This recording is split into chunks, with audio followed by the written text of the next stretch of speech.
A inicios de 2020 se hizo viral una historia relacionada con la antropóloga y escritora Margaret Mead. Uno de sus estudiantes le preguntó cuál era para ella el primer signo de civilización. La respuesta de la profesora: un fémur que luego de haberse fracturado logró soldar. Que un hueso se fracture y sane significa que alguien cuidó a la persona herida hasta que pudiera recuperarse. El mensaje de la antropóloga es claro: ayudar a otros a superar una dificultad es signo de civilización.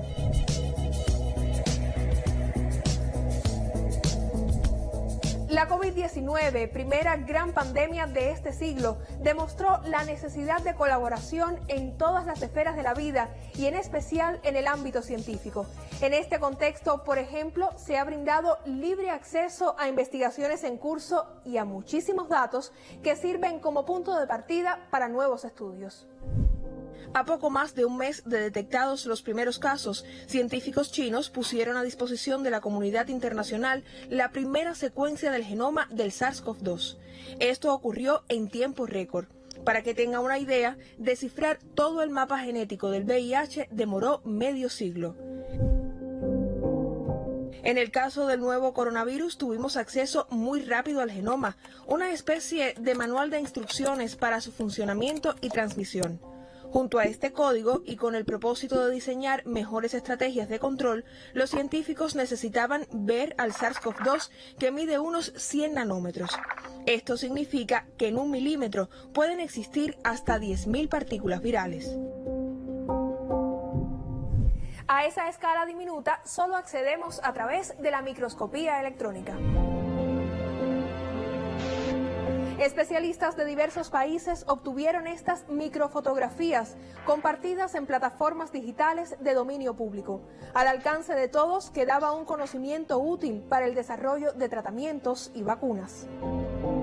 Investigadores cubanos también captaron imágenes del SARS-CoV-2. Científicos de varias instituciones trabajaron en equipo para lograrlo.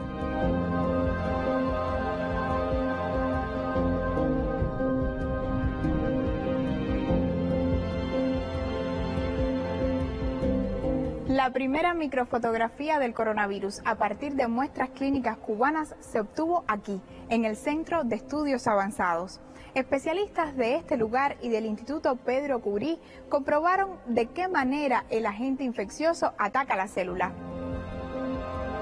El doctor Bryan, uno de los científicos que participó en este proceso, apuesta por el uso de las nanotecnologías para desarrollar nuevas investigaciones sobre el virus. Gracias a la utilización del microscopio electrónico de barrido, un microscopio muy potente, nos permite con esa técnica observar partículas tan pequeñas que son invisibles para los humanos, como es el caso del virus SARS-CoV-2 en muestras de pacientes cubanos infectados con este microorganismo. Bueno, Bryan, ¿y qué resultados se pudieron obtener del análisis de todas estas imágenes? Muy interesante lo que me preguntas, Cristel. Uno de los primeros resultados que obtuvimos fue que demostramos a la comunidad científica internacional el gran daño que provocaba este virus a la mucosa respiratoria humana. Tal es así que es una de las posibles explicaciones a por qué los pacientes refieren la pérdida del olfato en la mayoría de los casos. El uso de la microscopía electrónica también permitió dar respuesta a una de las dudas más frecuentes durante la pandemia. Si un paciente deja de tener síntomas, pero su PCR continúa positivo, ¿todavía puede transmitir el virus o el resultado del examen solo refleja la presencia de material genético del SARS-CoV-2?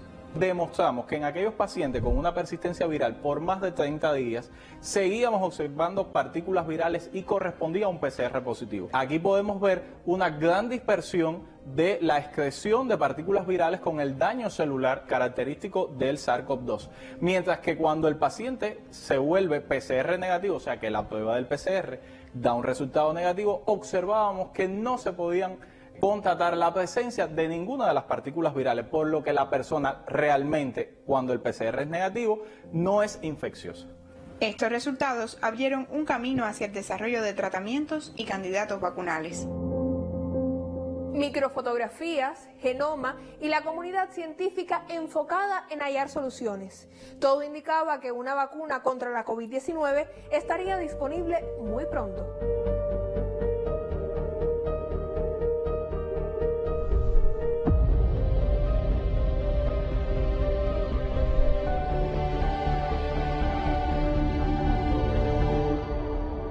Sin embargo, la búsqueda de vacunas seguras y efectivas ha demostrado que el proceso de investigación es tan importante y noticioso como el resultado final.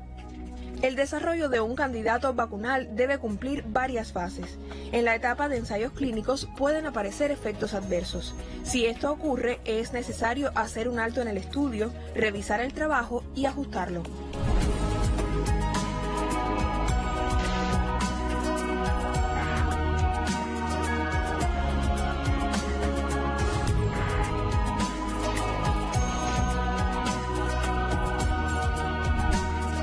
Obtener una vacuna segura y efectiva es un proceso complejo.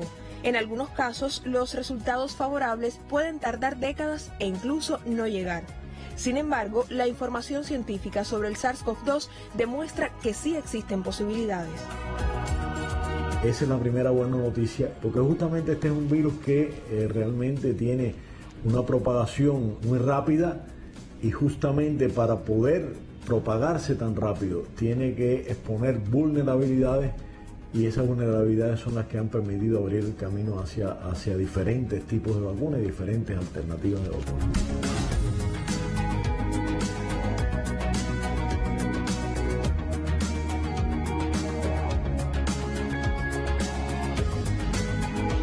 Una de las grandes ventajas que tienen todas estas vacunas que están siendo desarrolladas en Cuba es la conocida seguridad que tienen las plataformas tecnológicas en las cuales hemos avanzado, y por otra parte el reto fundamental, una vez que probemos la seguridad de estas vacunas, estará en encontrar cómo se comporta cada una con respecto a los niveles de inducción de la respuesta inmune y los niveles de protección que son capaces de inducir.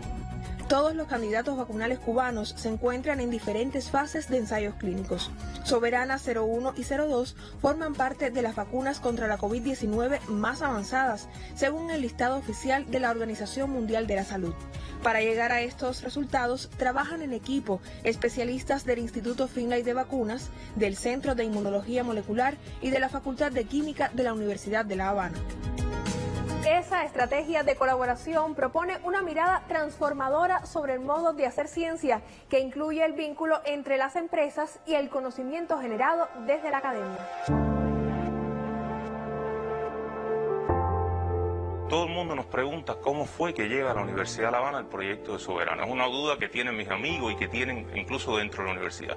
Realmente por allá por el mes de mayo el profe Vicente Vélez nos llama y nos dice que necesita asesoría tecnológica, que necesita que nuestro grupo participe en el desarrollo de la vacuna. Y en específico necesitaba que nuestro grupo desarrollara un procedimiento de unión de dos proteínas, de dos moléculas muy grandes y muy complejas que convertirían esa unión de esas dos proteínas en una molécula más inmunogénica. Significa que va a proteger a nuestro organismo mejor contra el virus SARS-CoV-2. Para nosotros fue un gran honor, pero también una responsabilidad, porque cuando nos piden que necesitan algo específico, realmente nosotros sentimos que parte del proyecto dependía de las capacidades y del conocimiento que tenía nuestro grupo en la Universidad de La Habana para con ellos.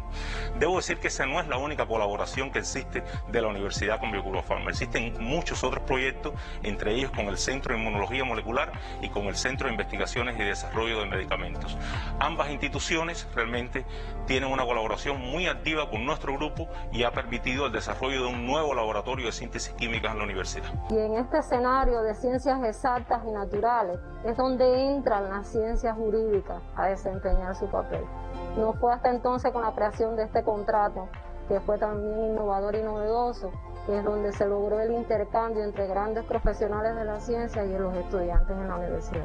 Y después de tanto tiempo y esfuerzo, fue una alegría enorme ver este contrato ya materializado, que iba a servir para abrir el camino entre las alianzas de la universidad y la empresa. Realmente este laboratorio es la gran apuesta de Biocuba Pharma en la Universidad de La Habana. Es un laboratorio que es coordinado y dirigido de forma conjunta entre la universidad y el Centro de Investigación y Desarrollo de Medicamentos de Biocuba Pharma, y es un laboratorio en el cual investigadores y profesores de la universidad obtenemos moléculas que van a constituir el ingrediente farmacéutico activo de fármacos contra el Alzheimer, contra el cáncer, contra otras enfermedades neurodegenerativas, fármacos antibacterianos. Realmente podemos decir que esta es como el caballo de batalla de Biocuba Pharma dentro de la Universidad de La Habana, porque realmente nosotros vamos a obtener moléculas que van a tener una aplicación terapéutica fundamental para esta industria cubana. No es solo la innovación científica que significa, sino cómo estás involucrado en cada uno de los procesos para obtener el producto final farmacéutico, incluso que te sientes con una responsabilidad tremenda, porque de cierto modo los resultados dependen de tu trabajo.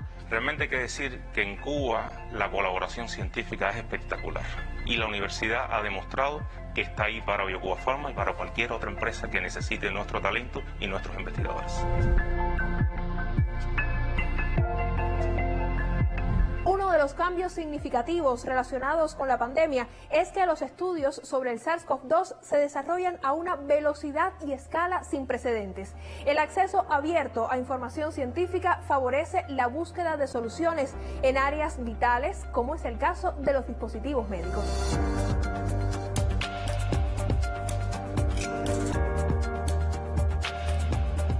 Códigos abiertos disponibles en Internet permitieron diseñar dos tipos de ventiladores pulmonares. En el caso del modelo invasivo, hablamos de los que se acoplan mediante intubación a pacientes graves y críticos en unidades de terapia intensiva.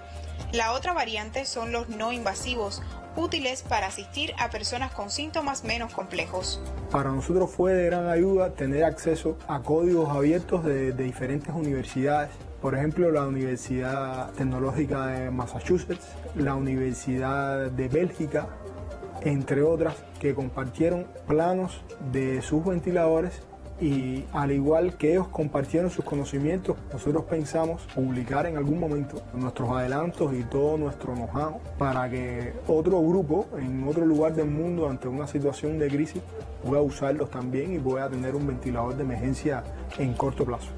Este proyecto ha sido un ejemplo de lo que se puede lograr entre muchos centros, entre muchas personas, entre muchas entidades e instituciones, donde cada cual usó sus potencialidades en lo que era bueno y lo unió a un colectivo para lograr un resultado en el menor tiempo posible.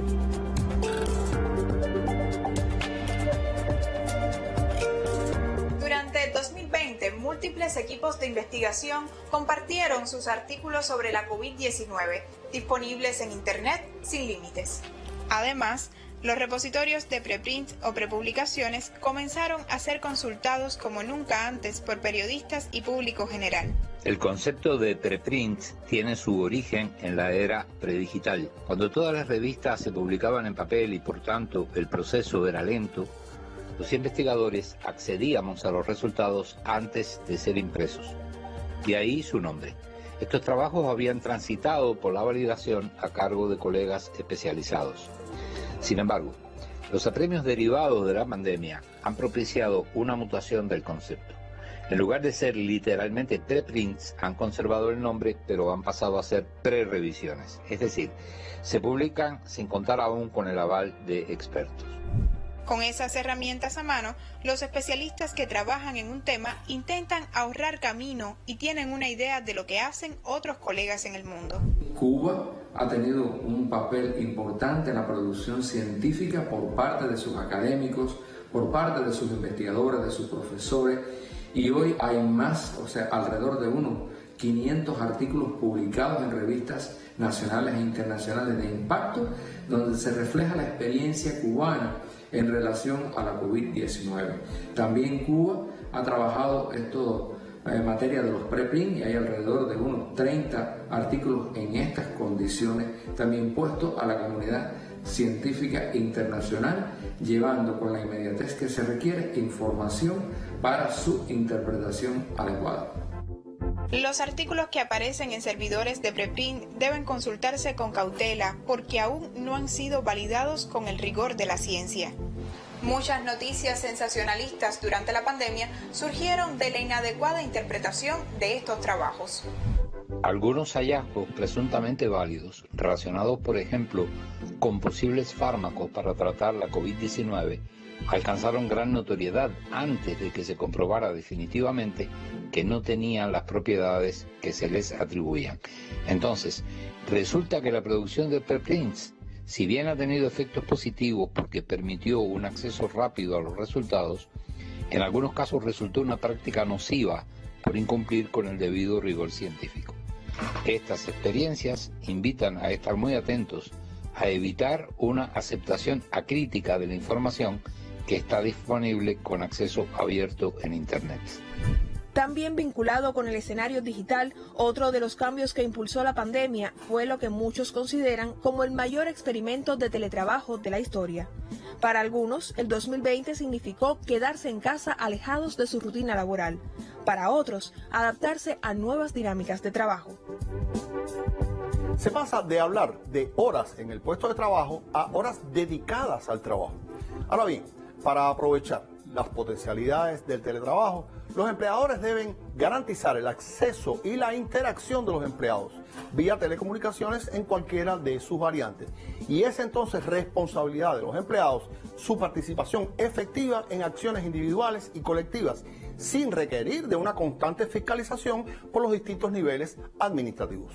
Como parte del teletrabajo, el empleado organiza su rutina, acomoda el entorno laboral a sus gustos y pasa más tiempo en familia. Pero no todo en el teletrabajo es simple porque, por ejemplo, requiere de un individuo con un efectivo autocontrol y profesionalidad. Los empleadores deben, por su parte, evolucionar hacia un nuevo tipo de pensamiento y relaciones con los empleados, diferentes a las clásicas presenciales. Es responsabilidad del empleado la separación entre el trabajo y su vida, algo que puede resultar complicado de resolver por lo inusual de la situación. Requiere de nuevas competencias por parte del empleado que ahora integra un equipo virtual al que debe sumarse a partir de desarrollar nuevas competencias. Se reduce drásticamente la interacción social. A partir de la experiencia de teletrabajo en Cuba durante la pandemia, desde las redes sociales del Observatorio Científico, varios usuarios comentaron sobre la necesidad de una mejor infraestructura tecnológica en el país y de impulsar vías más asequibles para disponer de conexión a Internet. También compartieron puntos de vista sobre la importancia de un cambio de mentalidad en los empleadores al evaluar un trabajo que no se realiza en la tradicional jornada de 8 horas. Entonces, estamos hablando de aspectos de orden sociocultural y empresarial organizativo, más que de problemas tecnológicos. El trabajo pasa a ser aquello que hacemos por encima de dónde lo hacemos. Aún en el supuesto de que se cuente con una estructura tecnológica de soporte de última generación, el pensamiento empresarial tiene que definir y propiciar las modalidades de trabajo remoto que puedan resultar efectivas en cada caso. Los sistemas informáticos y de telecomunicaciones existen ya hace unos buenos 20 años al menos. Por tanto, una vez más, estamos ante una situación que requiere el desarrollo de un nuevo pensamiento, nuevas estrategias esencialmente humanas. Ya sea por teletrabajo, estudio o para mantenernos comunicados con familiares y amigos, en 2020 pasamos más tiempo en escenarios digitales, a los que acudimos también para informarnos, pero no siempre a través de fuentes confiables. Si hago las gárgaras de sal seguido como corresponde durante 7 días, el próximo domingo la pandemia debe estar bajo control en el país solo haciendo gárgaras de sal. Ante supuestos tratamientos frente a una realidad poco alentadora, los usuarios comenzaron a preocuparse por consultar datos que estuvieran verificados. Sin embargo, al inicio de la pandemia circularon por las redes sociales y servicios de mensajería videos como este. La verdad del coronavirus. El virus fue creado en los laboratorios de bioinformática de la empresa Pirbright Institute en 2014. A la velocidad de un clic, contenidos de apariencia científica llegaron a usuarios de todo el mundo, un fenómeno preocupante para las autoridades sanitarias. Las personas deben tener acceso a información precisa para protegerse a sí mismos y proteger a los otros. Mientras el virus se propaga, la desinformación hace más dura la labor de nuestros heroicos trabajadores de la salud. Está desviando la atención de los decisores al tiempo que causa confusión y extiende el miedo al público general. Junto a contenidos falsos y malintencionados sobre el origen del virus y la forma de curarlo, también al inicio de la pandemia aparecieron en redes sociales y algunos sitios de internet historias que mostraban cambios radicales en la naturaleza como una consecuencia positiva de la COVID-19. Pero en realidad esto no ocurrió así. El confinamiento paralizó muchas de las actividades económicas más contaminantes a nivel mundial. Por eso, países como China, Italia y Estados Unidos reportaron mejor calidad del aire y menores niveles de contaminación. Sin embargo, un estudio de Naciones Unidas confirma que la reducción en las emisiones de gases de efecto invernadero a raíz de la COVID-19 tendrá impactos muy limitados. De hecho, las principales estaciones de observación registran niveles más altos de dióxido de carbono si se comparan con 2019. Estos datos son una alerta, sobre todo si tenemos en cuenta que el CO2 permanece en la atmósfera y los océanos durante siglos. El mundo está lejos de cumplir los objetivos del Acuerdo de París sobre cambio climático, a pesar de las aparentes pruebas que proliferaron como noticia en Internet durante la pandemia. En medio de la desinformación, cobra fuerza una especie de red de consulta entre científicos, periodistas, personal de la salud y usuarios de Internet. La idea es colaborar en la verificación de datos. ¿Es el dióxido de cloro una cura para la COVID-19? ¿Las redes 5G propagan el coronavirus? ¿Cuánto hay de cierto en la imagen viral que alerta sobre los peligros de usar mascarilla? Los usuarios preguntan y desde las plataformas de fact-checking o verificación de datos, un equipo de trabajo investiga y evalúa la veracidad de un contenido. Para hacer fact-checking es muy importante, ante todo, tener en cuenta de qué sitio estamos leyendo la información. Si es de un grupo de WhatsApp, si es de un determinado sitio web, siempre buscar la fuente de donde salió esa noticia que estamos leyendo. Ver también dentro de esa noticia qué fuentes se utilizaron como testimonios de científicos o testimonios de personas y ver si esa persona existe en la realidad o si ese estudio que se menciona existe en realidad. Y en el caso de los periodistas también es muy sano contactar con fuentes especializadas que puedan contrastar un poco esa información para dar quizá una versión más verídica o más cercana a la que podría ser la realidad. En 2020, la revista cubana de divulgación científica Juventud Técnica habilitó un servicio de verificación de noticias accesible desde la red nacional para contrastar información dudosa. Además, en alianza con la Facultad de Matemática y Computación de la Universidad de La Habana y el proyecto Postdata Club, puso a disposición de los usuarios el tablero COVID-19 Cubadata. Esos datos los estructuramos y los publicamos y los liberamos, estamos estableciendo un enorme potencial. Si además de eso el código que utilizamos para crear nuestra plataforma también lo liberamos, permitimos que muchas otras personas que quieran estar vinculadas al proyecto lo puedan hacer, como efecto ocurrió. Personas que nunca se reunieron físicamente, estamos hablando de total teletrabajo, y que hubo personas que colaboraron desde Cienfuegos, desde Santiago, Cuba, desde Ecuador, desde España, y el modelo colaborativo de datos lo permitió. A nivel mundial, la COVID-19 demostró la necesidad de explicar los procesos científico-tecnológicos desde el rigor del periodismo especializado. Yo creo que hay que tener en cuenta que hacer periodismo científico no es simplemente hablar de un tema de ciencia o de salud o de medicina.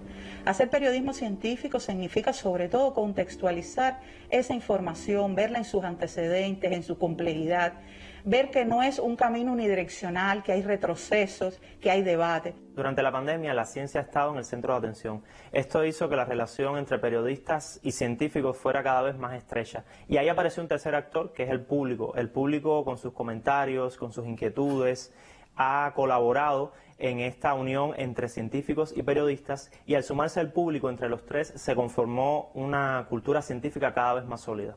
En esta etapa, la ciencia y la innovación se han vestido de largo. Mucha creatividad basada en un trabajo científico y profesional de gran calidad, caracterizado por una fuerte colaboración entre científicos, disciplinas e instituciones. Otro aspecto muy importante ha sido la gestión coordinada entre el gobierno y la comunidad científica y tecnológica. Un excelente sistema de trabajo que permite un diálogo fluido entre la ciencia y el gobierno, lo que ha facilitado y acelerado las decisiones. 2020, un año complejo, ha mostrado la imperiosa necesidad de proceder como un equipo global, donde las tareas deben coordinarse y distribuirse de forma organizada, permitiendo optimizar recursos, en especial tiempo, al evitar la duplicidad de esfuerzos y recursos invertidos. Esta no es una tarea sencilla. Ahora mismo el mundo se encuentra fraccionado, sometido a innumerables conflictos que pueden ser resueltos cuanto antes a partir del entendimiento de las urgencias de tanto humano necesitado. Debemos, tomando el ejemplo de nuestros antepasados, permitir que suelden las fracturas y sanen las heridas, potenciando el acuerdo, la colaboración y el uso conveniente de los avances del conocimiento. Superar situaciones como la pandemia pasa tanto por el entendimiento humano como por los avances de las ciencias y las tecnologías. No lo dudes.